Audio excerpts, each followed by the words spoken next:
What up, world? It's your boy Cash, constantly achieving successful habits every day. You heard? Let's get a line.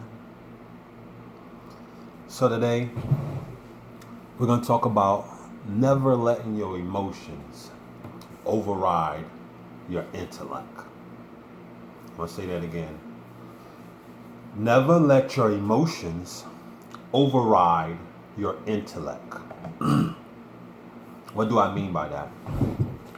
So, for some people who do know me, they know that I have 3 kids. Me and my wife, we have 3 kids. We have a 18-year-old son, we have a 13-year-old son, and we have a 7-year-old daughter. And with all 3 of them, I've been in 2 of their lives for the last 9 years when I met my wife. And the thing with my kids, I don't really talk about them. You don't see me posting pictures of my kids. You don't see me talking about them a lot. And that's because I don't let people too much inside my personal business unless they're close to me. Like my family, they know about them. Close friends, they know about them and things like that. However, understanding that, I want to talk about never letting your emotions override your intellect. And I talk to my kids about this all the time, especially my oldest son. I speak to him about it often. I speak to my wife about it. I speak to my youngest ones about it, but not as much as I speak to my oldest one. And for my oldest one, who's 18, he's a senior this year at Douglasburg High School in North Carolina, Fayetteville, North Carolina to be exact. And what I've learned in the process of raising him is a lot of times, especially me, when I first met him, I didn't know how to control my emotions. First of all, I didn't even know how to raise kids. This is my first time understanding how to raise kids. So me getting into this situation, or me dating a lady who has kids, it was kind of new to me. In my past relation, I dated a woman with kids, but it was totally different. It wasn't this close to the kid as I am now in their life. And with my son and with my kids in general, like I said, I didn't know who I was. So my emotions was everywhere. They were scattered. I didn't know who I was personally. I didn't know where I was going. I was basically going with the flow most of the time. And me going with the flow, I was a person who was more aggressive than more understanding. I was more assertive than more empathetic, if you understand what I mean. And what I had to realize in the process of, especially with children, is understanding that they have emotions too. It's not, I said do this, I said do that. You're on punishment for this, you're on punishment for that, licks for this, licks for that. No. What I had to get to understand was I had to be empathetic. I had to start listening.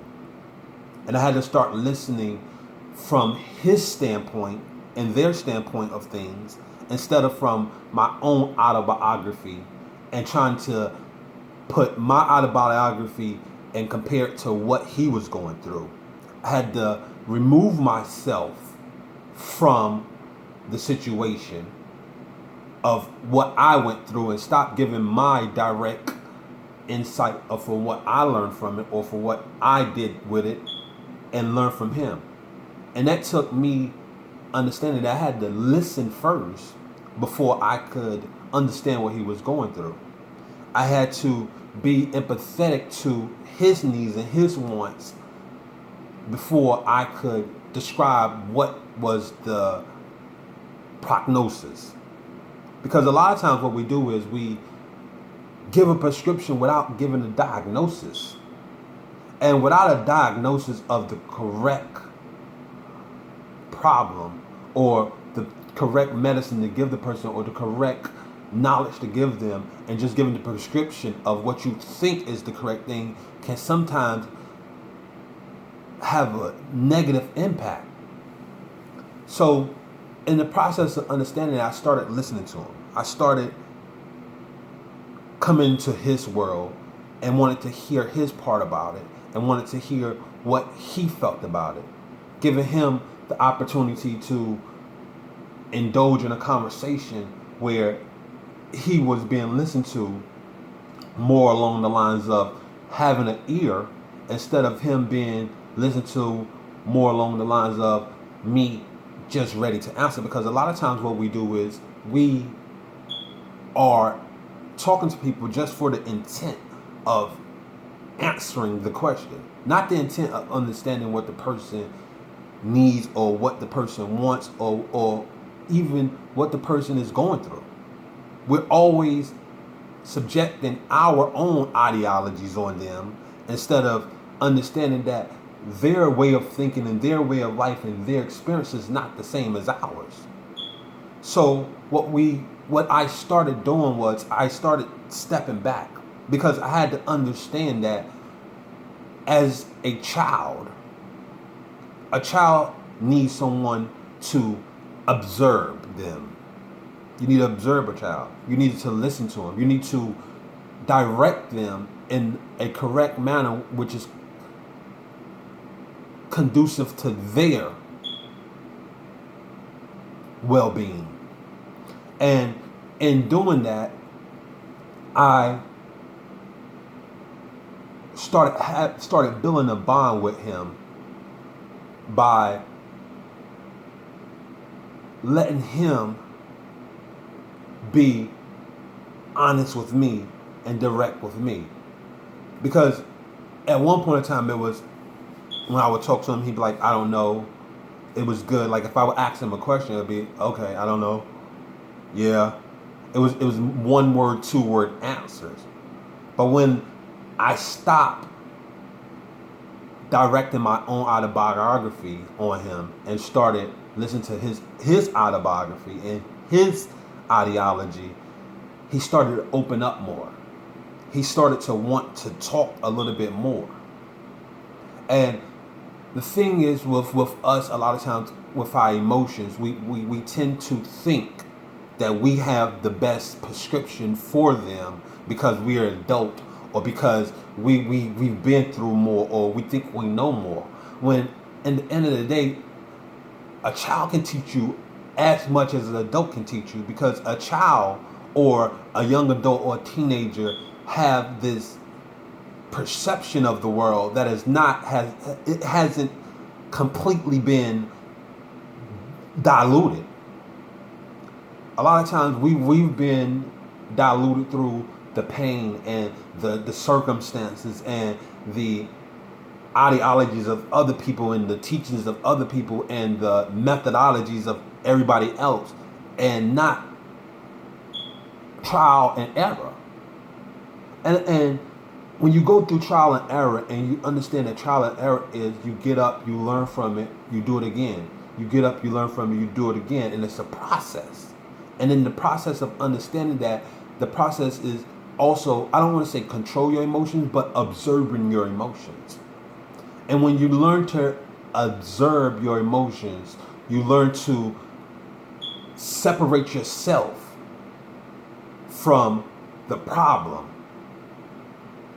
and able to diagnose a solution. Because when we are emotional, we tend to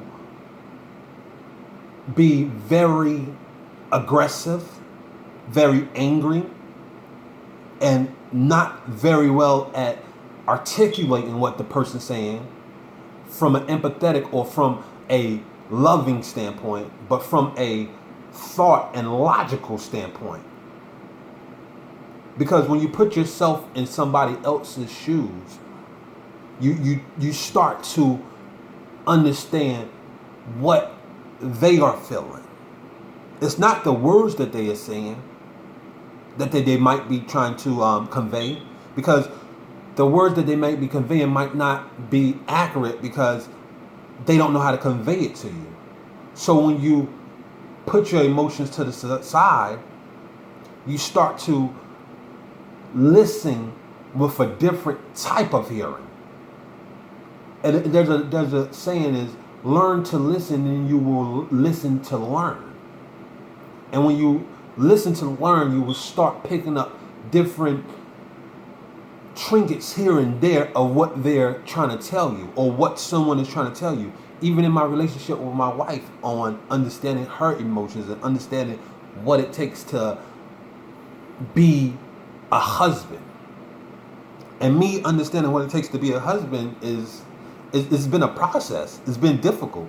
It's me always directing things and saying this is how it should go and this is how it should be, and not always having to listen ear of understanding that she has also a great perspective on things. And she has a vision on things, and she has a great ideology on things. And when I started giving back to her emotional bank account, and I'm not saying I'm great at it, I'm learning. It's a process. It's a process. All this is a process. Me even doing these videos is a process of me getting to know who I am and studying myself and rewatching these videos and understanding what could I do differently. And in the process of understanding that is, I had to stop going off of my emotions all the time. And like I said, I don't want to say I wanted to control my emotions. I wanted to observe my emotion. Why would I react a certain way when she said this or when she did that?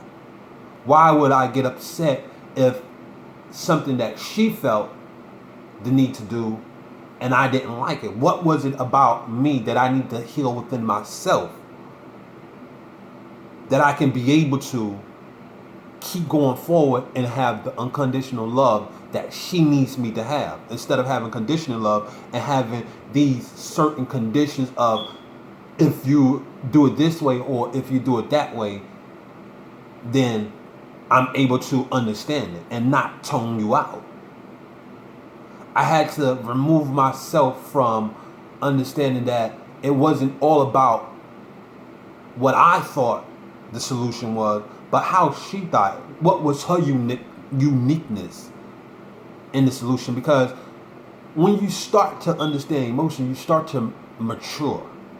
Especially when you start understanding your own emotions, you start to mature in a way and understanding that maturity is not only being an adult, but it's being emotionally responsible around others and being able to bring your point across in a way that is loving, but also in a way that is honest and courageous within yourself.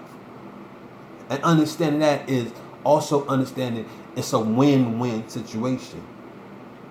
And understanding a win-win situation is both parties agreeing on the same thing and both feel like they are getting the most out of the relationship and not feeling like it's a lose where they feel like they are compromising their integrity or they're compromising their beliefs or they're compromising what they want just to please you. When a win-win comes in, and the first time I learned about a win-win was through Momentum Education, which is a great school. I advise anybody to take the courses with Momentum Education. But however, understanding the win-win, you bring power within yourself. And when you are bringing the power within yourself, you see the world in a different light. And as you start seeing the world in a different light, you start to pick up on certain things that you might not have seen or you might not have realized early on because you was too busy being emotional or being more